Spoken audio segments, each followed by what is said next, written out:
C'est-à-dire que c'est un monde, ce monde de la grande bourgeoisie, catholique traditionnelle, industrielle, qui est, très, très, très peu représenté, et on ne pénètre pas comme ça dans ce monde.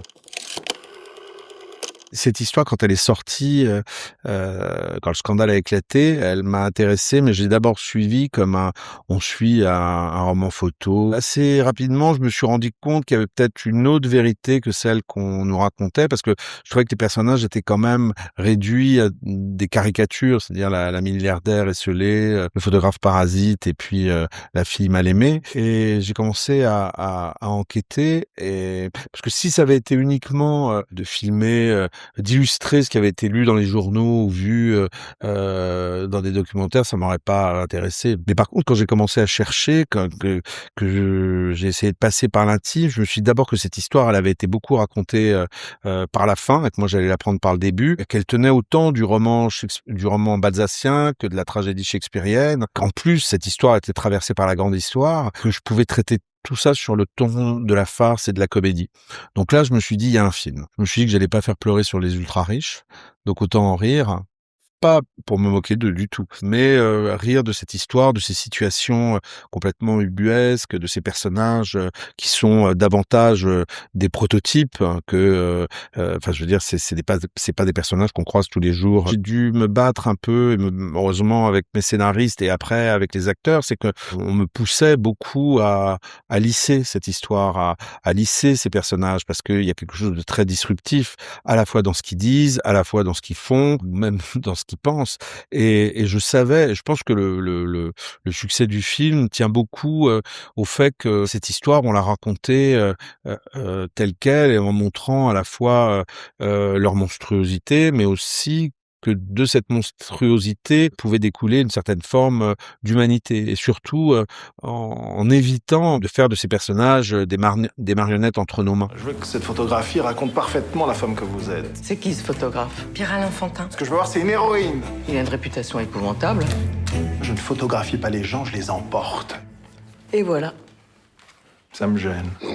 Mais arrête de glapir, Guy. Oui, c'est exact, vous glapissez. Dès le départ, il y avait, Isabelle et Marina. Isabelle, était, vraiment est venue très vite au moment de l'écriture, et Laurence a été comme une évidence, en fait.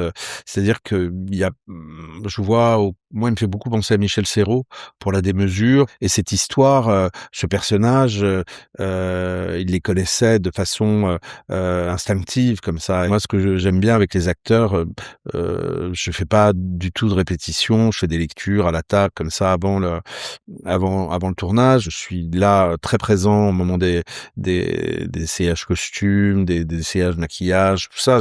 Parce que je trouve, moi je suis pas du tout pour psychologiser, donc ça nous permet de nous approcher les uns et les autres de ce qu'on veut de l'image qu'on voudra donner aux personnages. Et j'aime bien ne pas savoir comment ils vont jouer pour être le premier spectateur, ce qui veut pas dire qu'après, tous ces acteurs et actrices, se réfèrent, ont besoin aussi d'un metteur en scène. Moi, j'étais là, et après, on a avancé ensemble, et dans un grand climat de confiance. On sera à me faire le plein. Ça n'est pas mon travail. Oh, Ça vous plaît? ah, c'est magnifique. Allez, virez-moi cette croutasse. Vous n'avez rien à faire là, la bonicherie. Dehors! Allez, raus! Même, ceux qui ont écrit des articles, même ceux, qui ont fait des documentaires, les grilles sont fermées et impossible d'y pénétrer. Donc moi, ce que j'ai essayé de faire, c'est de mettre ma caméra de l'autre côté de la grille. Je l'ai regardé presque de façon, anthropologique. J'avais vraiment envie de faire pénétrer le spectateur de l'intérieur. C'est lié à un milieu où on montre pas sa richesse, où en fait, c'était beaucoup, en fait, presque de façon subliminale, à travers, les bijoux qui étaient de vrais bijoux, qu'on nous avait prêtés, bien sûr, et puis à travers, la décoration, à travers, l'image. Il fallait surtout pas que ça soit clinquant, on n'est pas dans Succession. C'est très, français, très lié à cette grande bourgeoisie, et effectivement, je voulais pas faire commerce de l'argent. Évidemment, on en parle à travers toutes ces sommes astronomiques et tout, mais le vrai sujet, c'est quand même, l'intime. C'est une femme qui croulait sous le poids des conventions, s'ennuyait, et qui va sauter de son sarcophage en rencontrant cet homme, malgré tout ce qu'on a pu dire sur lui ou tout ce qu'on peut penser,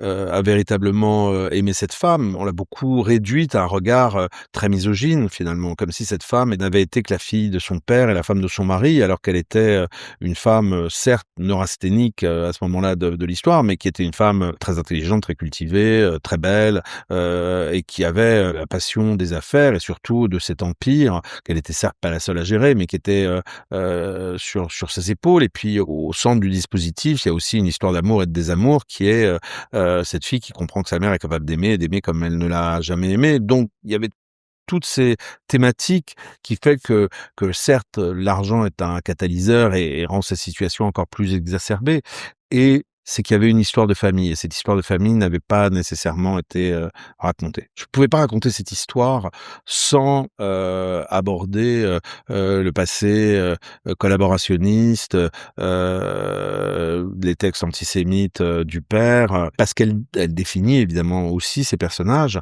et c'est à partir du moment où les textes antisémites de Guy, de Tandem, se rapprochent et qu'elle s'isole de sa famille et qu'elle a l'impression que, puisque son gendre prend la place de son mari au conseil d'administration, elle pense qu'elle va être effacée, elle pense qu'il y a quelque chose qui lui échappe tout à coup. Avec Pierre-Alain, je m'amuse.